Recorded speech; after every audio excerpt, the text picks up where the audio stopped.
adlaw kanyong tanan nga nagpaminaw karon ning tulumanon, kini ang akong suliran. Ilabi na ninyo Dr. Rene Obra ug Attorney Elaine Bathan. Ingon man sa mga artista nga maghatag og kinabuhi ning akong suwat suliran. Itago lang ko ninyo sa pangan nga Jean, 40 anyos, single mom ug dunay duha ka anak. Gikan sa Davao Oriental. Punto legal kining akong suliran. Kabahin kini sa kabiring yuta sa akong mga apuhan. 20 hectares kini. Og dili man gustong hatagan sa akong iyaan ang among amahan. Aron nga hisabtan, sugdon ko sa nasakit pa ang akong lolo. Ingon ini ang mga panghitabo.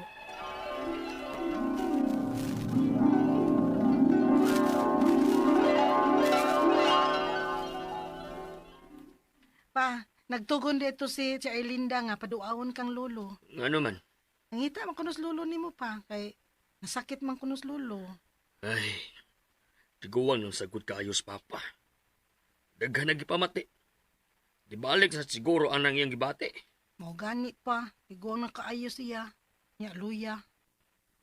Wa na gani ko kakita nga nigawas-gawas. Sige. Ako lang itong adtoon ron. Sood sila si Lolo og Tia Erlinda pa no? Aw, kanag yun noon si Erlinda ang nagatiman ni Papa. Kaya siya may babae na mo. Ug siya say kabagwangan na mo. Masab noon. Ay na, sige. Ado na ko si Papa siyang bahay. Ay namdayas papa ni mo, Jen. Gipatawag mo tong Tia Erlinda ma, kay nasakit kunos Lolo. Unya pa doon si Papa. Ay, wa na. Lisod na na. Unsa ma? Nagkasulti na nun, Miss Erlinda God. Og, nakakita sa kong papa sa may aging simana. Luya na lolo ninyo eh. Mao ba ma? May pagnikuyog kong Papa da. Uy, duhawa niya to ninyo, uy. Kay maayo be kay nang inyong apuhan nato. Gani ka ni Adto. Pila ka tuig so kami nagminyos papa ninyo. Gihatagan yun migyuta anak nila. 3 ka ektarya.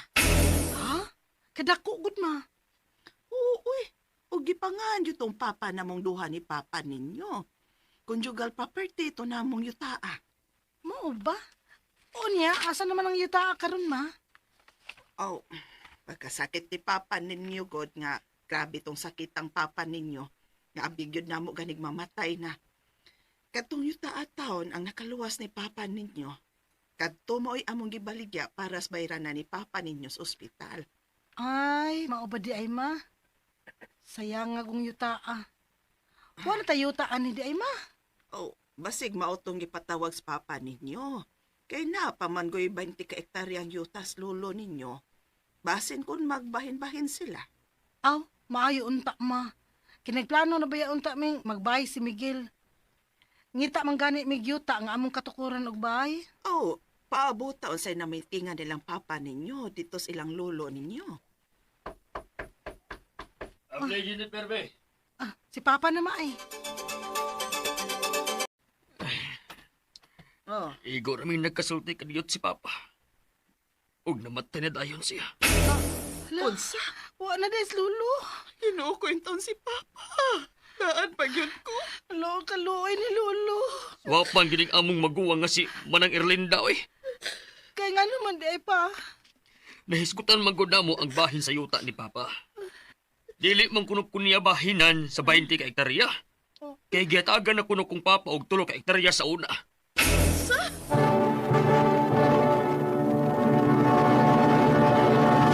Recorded by X Thunder Gaming.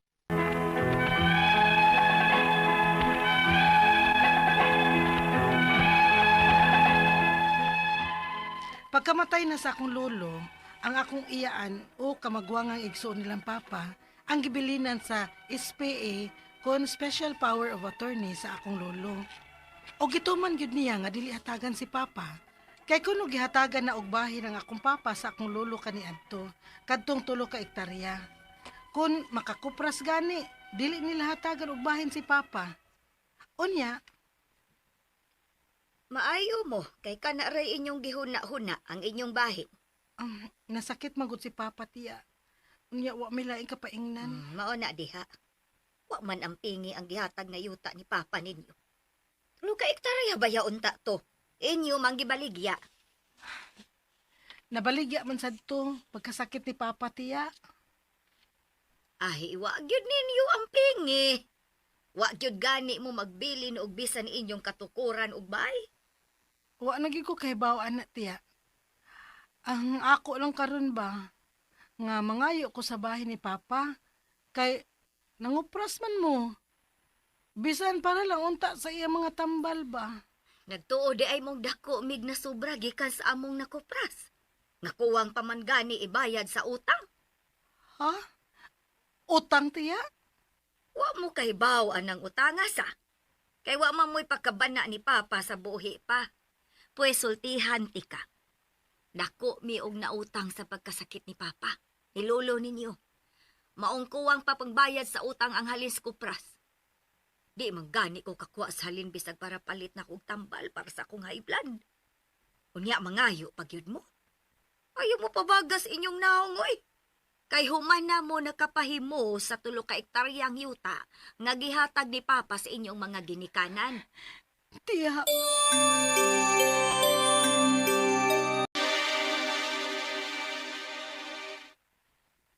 Ay, pasagti lang.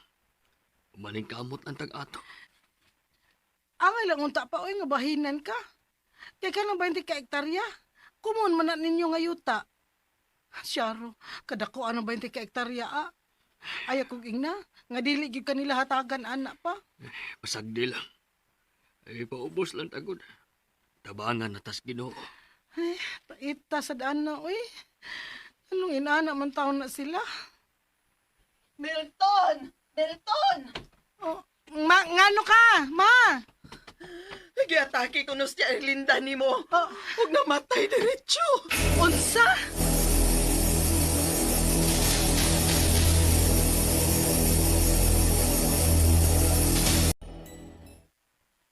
Pa, dito ko sa ilang lolo ba? Kay nakabalita man ko nga, nagbahinay sila dito sa yuta ni lolo. Apan sila rin nagbahin-bahin pa. Og dili kahatagan og turno sa pagkupra sa lubi. Tungod lagi ko nung ato nga doon na kay 3 ka ektarya na kuno. Maluoy ang Ginoo, Jen. Dili na mahimo pa, uy. Naglisod na ta sa imong tambal. Kinahanglan mangayo na ta og bahin nimo sa yuta ni aning lolo.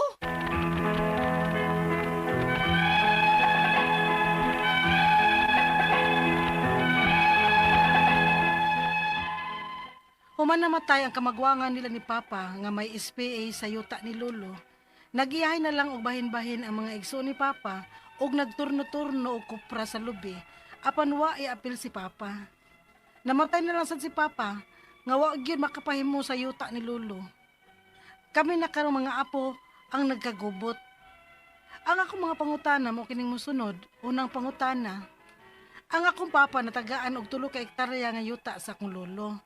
Nakapangan yun kini nilang mama o papa. Konjugal nila. Rason na ba kini nga dili na nila hatagan si papa sa lain pang 20 ka ektarya nga yuta ni lolo? Ikaduhang pangutana, patay na ang akong lolo. Og namatay na sad ang akong iyaan o kamagwangang igsuon nilang papa nga may SPA sa yuta ni lolo. Patay na sad ang among amahan. Kinsa man unta ang angay nga mangu sa pagbahi na karon sa yuta ni lolo? Ikatulong pangutana. Ang uban akong iyaan ug uyuan, nag-iyahay na lang sila pwesto sa yuta ni lolo. Og sila-sila ra ang nagturno-turno og kupra sa mga lubi. Unsa may among buhaton aron nga mahatagan sad mi og bahin? Ikaw pa to katapusang pangutana. Naa ba gyud mi bahin nga mga apo? Asa man mi pwede mo duol aron makatabang namo? Kay problema gyud kaayo kami karon og pinansyal. Palihog, tabangi og tambagi ko. Kini ang akong suliran, Jean. Maayong adlaw mga sukintig paminaw, kini si Attorney Elaine Bathan og ako today ang mohatag ninyo og tambag, tubag, solusyon, kalinawan sa inyong mga pangutanag, mga problema na may punto legal, personal, emotional, mga problema nato sa ato ang mga karelasyon, sa ato ang love life, kapikas, ang atong pagmaoy, ato ang mga kasakit, kisay ni pasakit nato, kisay ni ghost nato, agoy, kisay mga ni gi-block, gi-unseen, sa pabana din ha, gi-unfollow, ay, kasakit. Ay, pagka problema ana, uy, ipada ang inyong suwat sa suliran_612@yahoo.com or sa ato ang Facebook account nga Kiniyang Akong Suliran Official Writers Page. Pwede sad atong ipadala sa 3rd floor Jose R. Martinez Building, Osmeña Boulevard, Cebu City. Klase-klaseng pamaagi kung saan nyo pagpadala ang inyong mga suwat ug suliran diri namo na ami hangyo ni Dr. Obra, guys. Kanang sana kumpletuha ang mga detalye, guys, sinugdanan ang inyong mga pangutanag, mga problema para mas klaro po ang amo ang mahatag nga tambag para ninyo. Okay?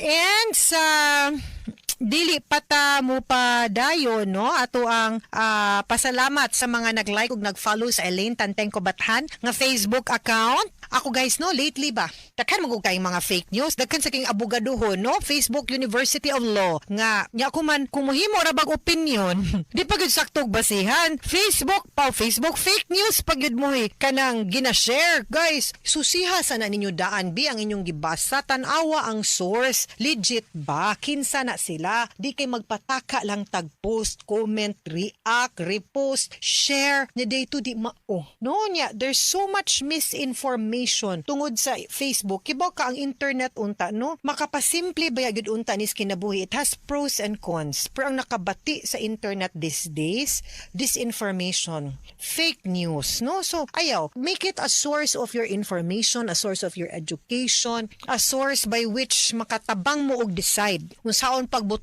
karong umaabot nga eleksyon. Pero gamita ang sakto nga mga sources ay mugpada. Like I said sa ako ang post, no, sa mga nag-like ug nag-follow nako, wa man nay problema naamoy inyuhang kaugalingong baruganan. Ug naamoy gibarugan, barugi. Ang ako alang na sakto ang inyuha ug naay moy saktong basihan nganong kana ang inyuhang gibarugan. Okay? And you will always find reasons for your position, the right and the correct reasons. Get the correct information. Palihog lang. Stop spreading fake news. Mahimo ba? Okay?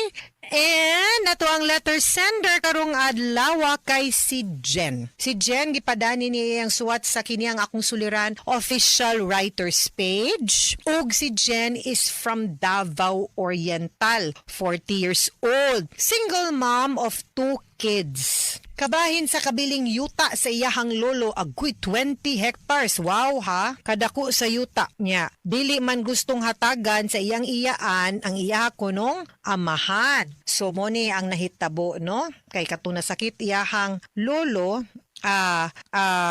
mao ni ang nahimo manggod nga katong iyahang tiya maoy nag atiman, no, sa iyahang yang tiya maoy nagatiman sa iyahang lolo atong panahon na kato si tiya Erlinda. So I think mo ni ang nahimong source, no, sa katong murang medyo problema, no, kay siya may nahabilin og SPA sa iyahang lolo katong special power of attorney nga di kuno pahatagan ng iyahang papa. Kay gihatagan na kuno siyag bahin kato kunong 3 ka hectares kung makapopras gani kuno dili kuno hatagan og bahin iyang papa. So mao na ning nahitabo sa iyaha, no, kay merg na nagka-problema sad sila kwarta and all. So unang pangutana, ang iyahang papa natagaan og 3 hektarya nga yuta sa iyang lolo. Nakapangalan gyud ni nilang papa ug mama, conjugal nila. Rason ba kini nga dili na nila hatagan si papa sa lain pang 20 ka hektarya nga yuta ni lolo? Okay, ani ni usually kung na-donated na ka, pwede man na natong ibalik didto og kwenta. So naay 3 hektarya na ay 20, so 23. Pila man mo kabuok mag-divide anang tibuok luna, no? So pananglitan 7 mo kabuok, no? So i-divide na siya, dapat kamong tanan na amo ani nga share. Unya kay na naman kay na advance nga tulo ang kuwang nalay imo. Mao na ang sakto nga pagbinahinay sa yuta. Dili nga imong i-exclude. Una sa tanan ang katong pag-ingon sa imuhang lolo, no, wa man to na klaro, kinhanglan man nagklaro nga disinheritance nga document niya na apoy valid reason. So improper man ang disinheritance na apag katungod ang imuhang papang manunod. Okay? Pero pwede ra gyud nga iyang i-deduct no nga nakauna naman kag 3 hectare aw i-appeal dos kwintada unya ang balanse nalay mahatag sa iya ha. Ikaduhang pangutana patay na akong lolo ug namatay na sad ang ako ang iyaan ug kamagwangan igsuon nila papa nga may SPA sa yuta ni lolo. Patay na sad among amahan kinsa man unta ang angay nga mangulo sa pagbahin-bahin sa karon sa yuta ni lolo. Actually, kamong tanan nga nahabilin. So, kung naapay nahabilin nga ka-level sa imong papa o sa imuhang iyaan, napap kay tiyo, tiya, so magbinahinay mo based sa pila ka buok sila nga manag-igsuon. Kay buhi pa man, napay buhi sa ilahang generation or sa ilahang level. Pero kung hurot na, wa na'y tiyo, tiya, mama, papa nga buhi, no? So, mahog nga kamo nang manag-igagaw, no? And then you will divide it all equally among yourselves, ang kanang mga gikabilin na sa imuhang lolo, no? Sumuna siya. Kamo nang managig-agaw. Katulong pangutana, ang uban ko no niyang iyaan og uyuan, nag-iyahay na lagpwesto sa yuta ni lolo. Ug sila ra ang nagturno-turno og kopras sa mga lubi. Unsa may among buhaton aron nga mahatagan sad mi og bahin. Ipaklaro nag-extrajudicial partition. No? Nga magsabot mo, magmeeting mo, magsuryaanay mo nga mahimo ba once and for all. Husayo na lang ni nato gyud ang kaning ato ang pagbinahinay sa yuta aron maklaro kung unsaon gyud ha. Katapusang pangutana, naabag gyud mi bahin nga mga apo asa man may pwedeng moduol aron makatabang namo, no? Ang problema gyud kaayo, nagproblema gyud kuno kay sila financially. Now, akong pagsabot na pa may tiyo og tiya ninyo, kay nagkanya-kanya naman, so ipon na to pila ka buk anak ang imuhang lolo. So mao na ang pag-divide. Kamo you will manunod mo no representing ang inyuhang papa. So, I think kung di gyud na ninyo sila mapatawag or mapatawag man gani di mo magkasinabot, kinahanglan na gyud mong serbisyo og tabang sa usa ka abogado kay para mag-file mo og judicial partition aron ang korte na mo'y motabang mo intervene para ninyo para unsaon na ninyo pagbahin-bahin ang inyong mga yuta ug mga kabtangan ha. Mga suking tigpaminaw, hinawot unta nga namoy nakutlo na pagtulunan karong adlaw. Kini si Attorney Elaine Bathan ug sa ngalan ni Dr. Rene Obra nga ako ang partner. Daghan kay salamat sa inyong pagpaminaw sa atong tulumanon hangtod sa sunod nga sugilanon. Dinhi gapon sa to ang programa kini ang akong suliran gikan sa RMN Production Center, Radyo mo Nationwide. Tatak RMN, daghang salamat og maayong adlaw.